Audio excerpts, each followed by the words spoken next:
This short video is brought to you by the Faculty of Education. Enjoy. For over 30 years, the scientific advice has read something like this. Please, please stop adding greenhouse gases to the atmosphere. Why? Because it's warming the planet, and warming the planet is really bad news. Despite this, annual greenhouse gas emissions have increased almost every year for the last 30. The issue is that we've been prioritizing other things, and to us, that remains the problem. The vast majority of those greenhouse gases have been released through burning fossil fuels, and the reason that's continued to accelerate is because our governments are failing to follow mainstream scientific advice. In fairness, the fossil fuel industry is enormously powerful, and there's little doubt they have been influential through lobbying, political donations, and misinformation campaigns. Let's look at some economics. This graph shows how supply and demand leads to an equilibrium price and quantity in the free market.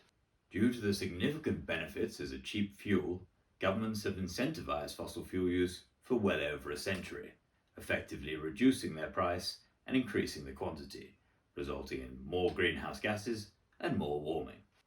Historically, there was no issue with that until scientists realized that warming the planet had serious side effects that would lead to huge societal costs.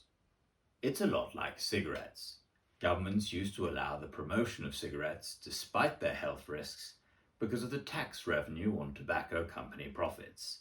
Yet it eventually became impossible to ignore how bad they are for us, so governments now tax the shit out of them and put horrible images on the packets to deter people from buying them. Unfortunately, this isn't happening with fossil fuels, and potentially world-ending externalities are not being factored into the price or new investment decisions. This means companies can continue to make enormous short-term profits at huge expense to everyone else. Realistically, the fossil fuel industry is not going to change the incentive structure themselves, so government intervention is our best hope. That's where we need you. Check out our website for more on what you can do to support the transition away from fossil fuels. Lastly, we'd just like to make the point that the purpose is not to make everything more expensive.